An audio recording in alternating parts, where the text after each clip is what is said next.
अस्सलाम वालेकुम स्टूडेंट्स, यहाँ पे हम क्लास 7 का यूनिट नंबर 5 का पेज नंबर 65 स्टार्ट कर रहे हैं। Chemical equations and then balancing, यानी कि केमिकल इक्वेशंस क्या होती है और उनको बैलेंस कैसे किया जाता है। अ chemical equation is the representation of a chemical reaction in terms of symbols.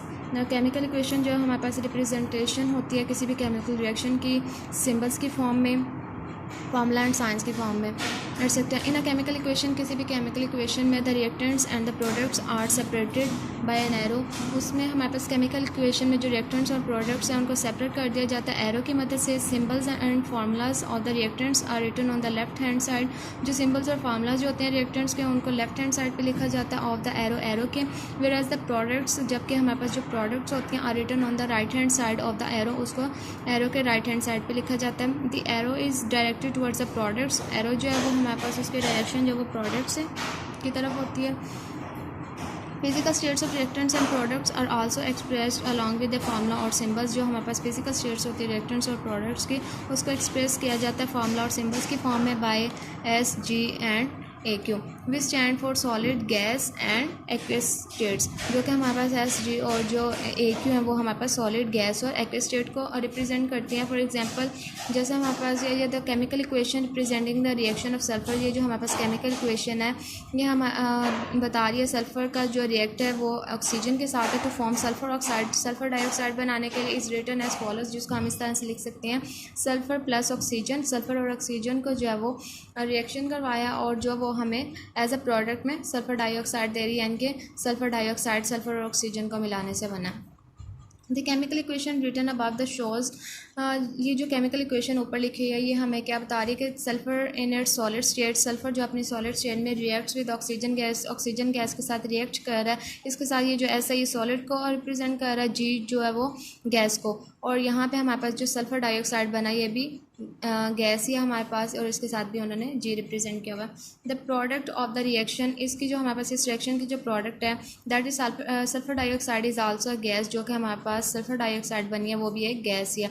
This signs S and G indicate the physical states of the reactants and products. जो साइन है एस और जी के वो हमें फिजिकल स्टेट्स बता रहे हैं reactants और प्रोडक्ट्स की।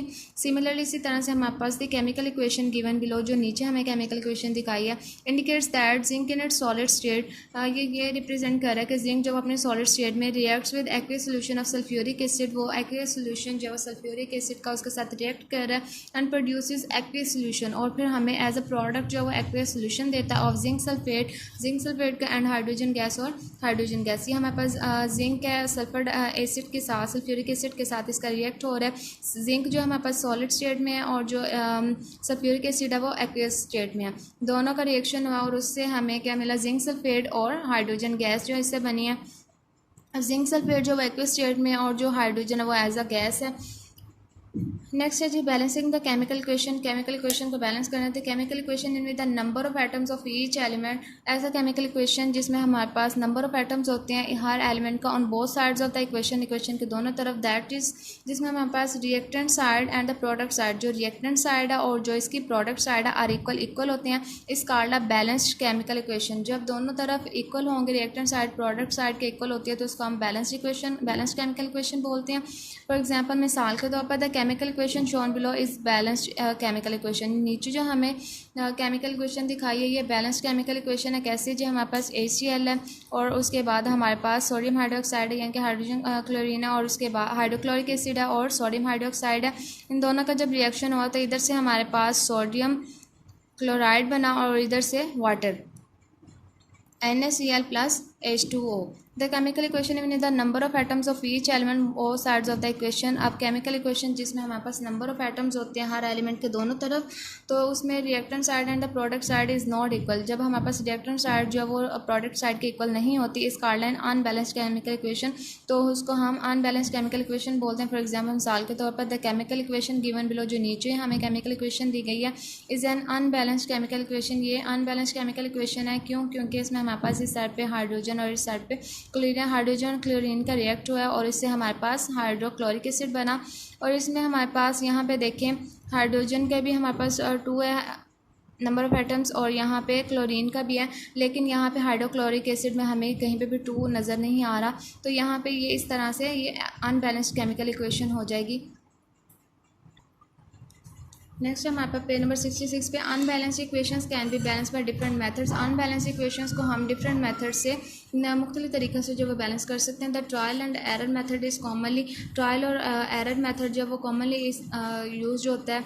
अकॉर्डिंग टू दिस मेथड, इस मेथड के ज़रिए से हम जो है इस मेथड के मुताबिक trial and error process of adjusting, और ट्रायल एंड एरर जो उनको एडजस्ट किया जाता है कोएफिशिएंट्स, उनके कोएफिशिएंट्स को बिफोर सिम्बल्स और फार्मूलाज, सिम्बल्स और फार्मूला से पहले इस कॉन्टीन्यू जो कि कॉन्टीन्यू होता है till the number of atoms of each element on both sides, कि जो उसके दोनों तरफ जो है वो नंबर ऑफ एटम्स होती हैं ऑफ इक्वेशन बिकम्स इक्वल, कि वो दोनों तरफ जो है इक्वल हो जाए। The working rules for balancing a chemical equation are as follows.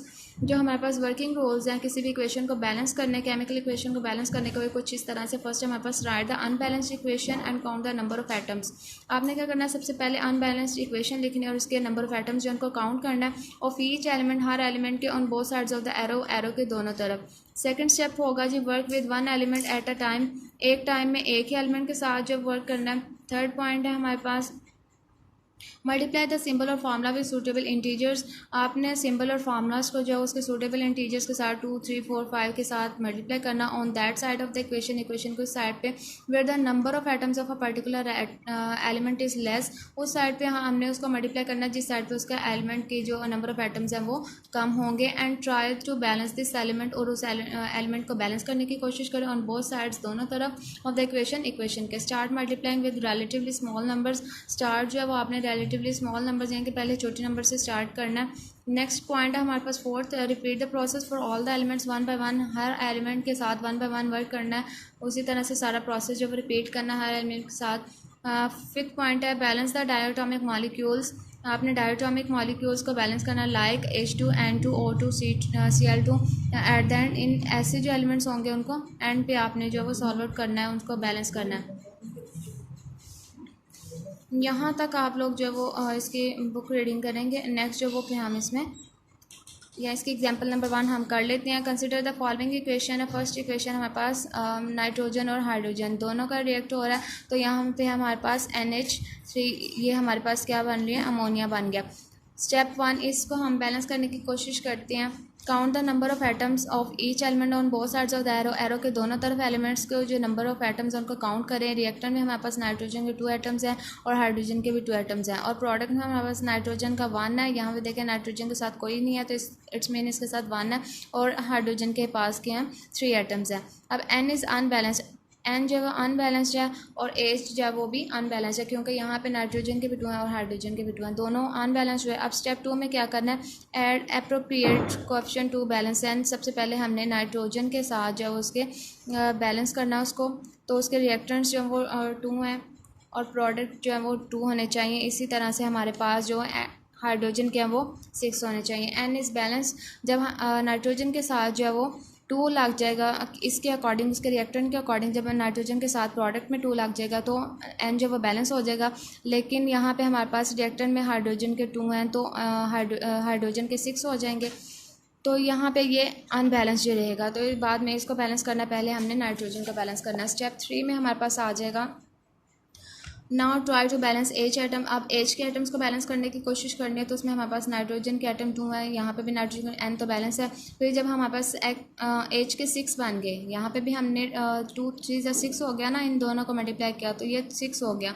तो यहाँ पे भी हमने इसको ऑपोजिट नंबर के साथ कर देना ताकि ये भी बैलेंस हो जाए। तो ये यहाँ पे 2 ऑलरेडी था, तो 3 को और 2 के साथ मल्टीप्लाई करेंगे तो 6 हो जाएगा, फिर हमारे पास H भी बैलेंस हो जाएगा। दस इक्वेशन इस बैलेंस, तो इस लिहाज से हमारे पास ये जो इक्वेशन है वो बैलेंस हो गई। अब एक इक्वेशन जो सेकंड है हमारे पास केमिकल इक्वेशन एग्जांपल नंबर 2 में, और जो थर्ड है ये आप लोग खुद ही करेंगे, इसको नोटबुक के ऊपर लिखेंगे भी।